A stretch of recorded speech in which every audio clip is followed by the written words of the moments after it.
Vice President J.D. Vance went on CBS's Face the Nation Sunday to discuss various topics. Here's Vance on Tulsi Gabbard's nomination.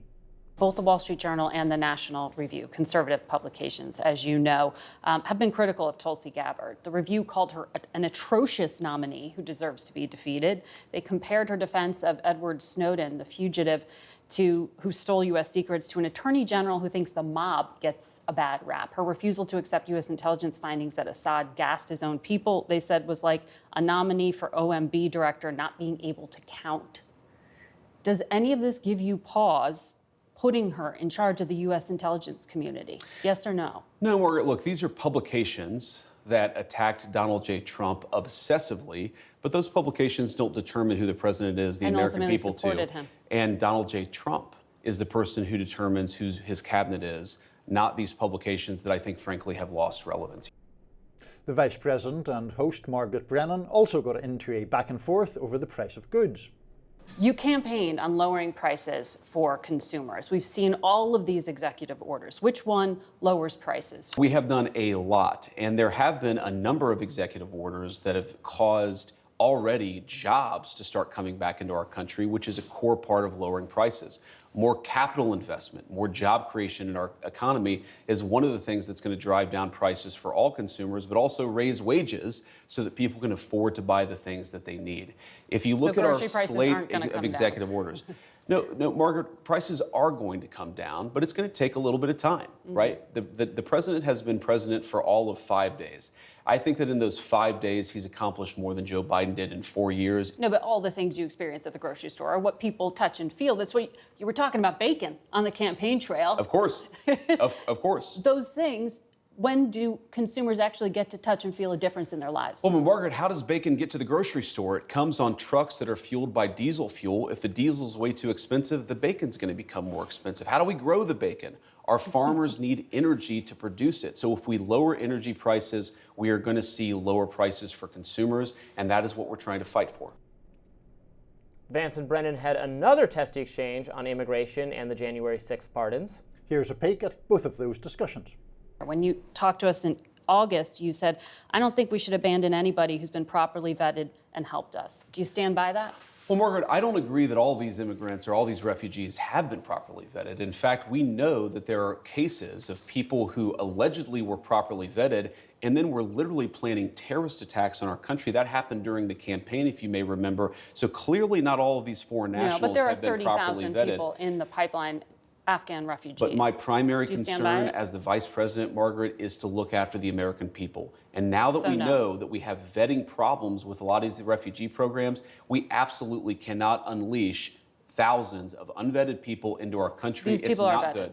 These people are vetted. Just like the guy who planned a terrorist attack in Oklahoma a few months ago, he was allegedly properly vetted, and many people in the media and the Democratic Party said that he was properly vetted. Clearly he wasn't.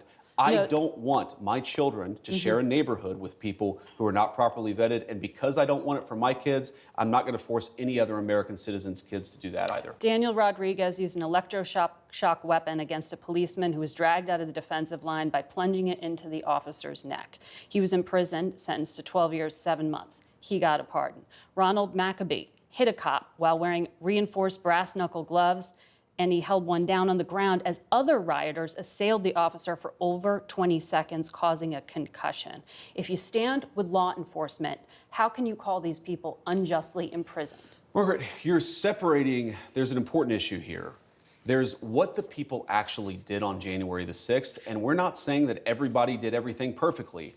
And then what did Merrick Garland's Department of Justice do in unjustly prosecuting well over 1,000 Americans in a way that was politically motivated? Is violence like that against a police officer ever justified? Violence against a police officer is not justified, but that doesn't mean that you should have Merrick Garland's weaponized Department of Justice expose you to incredibly unfair process, to denial of constitutional rights, and frankly, to a double standard that was not applied to many people, including, of course, the Black Lives Matter rioters who killed over 24 people and never had the weight of a weaponized Department of Justice come against them.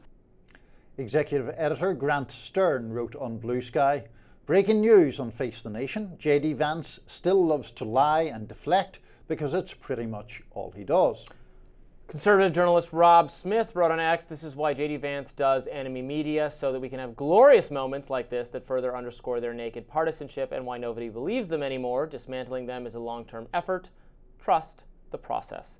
So a lot of different subjects there. I found it most interesting, J.D. Vance going after conservative news outlets. National Review, conservative magazine, and the Wall Street Journal has I think they do very good reporting. They have certainly a right-leaning op-ed page, although it's more of a kind of older guard, neocon right. Same thing with National Review, although they have ideological diversity on staff. There's certainly more pro-Trump and fewer and less pro-Trump people on staff. They had opposed Tulsi Gabbard. And look, I read I like NR. I like a lot of people who wrote there. I read their editorial against her with an open mind. I thought it was pretty bad. I mean, I am a fan of Tulsi Gabbard, but I think she's not without criticism. And I think you can criticize, for instance, some of the serious stuff. I don't like that she's actually gone back on Section 702 of FISA. In order to get the nomination, she's promised some like Tom Cotton type Republicans that she thinks it's been sufficiently reformed. I don't think it's been sufficiently reformed at all. So I was upset to see that. Very big reversal on her part, because she was very identified with the opposition to that. Yes, I think it's very discouraging. Of course, NR didn't criticize her. They criticized her for being against Section 702 in the first place, and then having the audacity to think Julian Assange that the charges should not be pursued against him by the U.S. anymore was one of the disqualifying views she has. So I don't at all have sympathy with them on those fronts. So a couple of things. Firstly, I do think that there's a propensity to quote conservative media of a Trump skeptical bent and say, well, that then disproves Trump's case. And there are genuine schisms, of course, in the conservative movement about Trump, as there are. Next up, conservative news outlet The Bulwark is opposed to something Trump does. Oh, wow, amazing. It's the old conservative columnist Jennifer Rubin thing. Yes. Now, having said all of that, I do think that there are several points that Margaret Brennan raised that I thought were very valid. And the tweet that we read out from the conservative guy, enemy media, I mean, interviews of elected officials should be adversarial, especially if those officials are Vice President of the United States. To both sides. To both sides. Adversarial to Democrats too, yeah. I agree, absolutely. Now, firstly, just to get our favourite topic of January the 6th out of the way, to say we're not saying everyone did everything perfectly is just an extraordinary statement to make, given the assaults upon police officers, the convictions that were secured, and all the rest of it. So let's just put that there. And J.D. Vance had previously said that he thought the position was going to be, we're going to do commutations for some of the people where we think the sentences were excessive, but that's not going to include people who were violent with the police officers. Now, of course, Trump did issue a much more sweeping pardon and commutation system than that, which puts J.D. Vance in the difficult position of having to defend it, because I don't think he can bring himself to say, well, I disagree with the president on this. Of course, that would be an option if you could just say that I preferred the policy I talked about, but this is the policy we went with. Exactly, and it included pardons and commutations for people who were convicted of really very, very serious crimes. Yes. A point in passing, Robby, that I do think is worth mentioning, because it hasn't got that much coverage,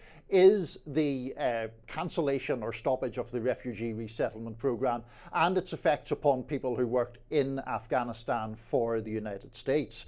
It does seem to me that whatever one's view of that war, the United States has a moral obligation to those people who are now in really serious danger of their lives if they remain in Afghanistan. And so I think that's a very valid point to raise. And then just finally, the inflation stuff. I think that it is very important to hold Trump to the promises that he makes. They are often, in my opinion, exaggerated promises on the campaign trail. Vance made a much more long-term argument about, well, we might bring down the price of diesel and we might make it cheaper to feed the pigs from which the bacon is ultimately obtained. But that is a very different thing from Trump going out on the campaign trail, as he did, and said that immediately he was going to curb inflation. Well, sure, fair enough. I did appreciate J.D. Vance's point, and I'm very glad we're going to keep this front and center, because I think this is going to be so important to our economic growth short-term, medium-term, long-term, is energy needs to bring down energy costs.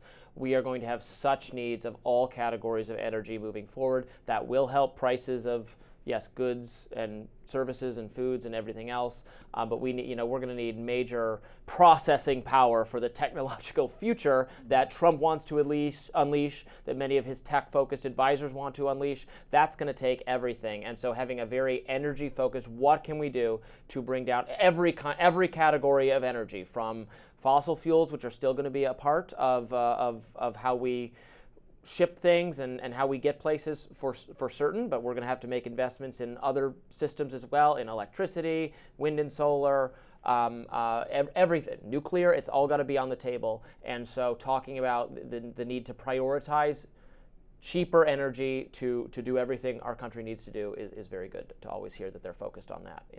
It's been interesting to me how the debate around nuclear energy has kind of shifted, because certainly among the more liberal side that was once an untouchable thing because of the memories of 3 Mile Island and Chernobyl and dangers elsewhere, and now that the framework of that debate seems to have changed. It is very interesting. Up next, a CNN anchor is shocked about the president's poll numbers. More positive than she expected, I think. Stay tuned.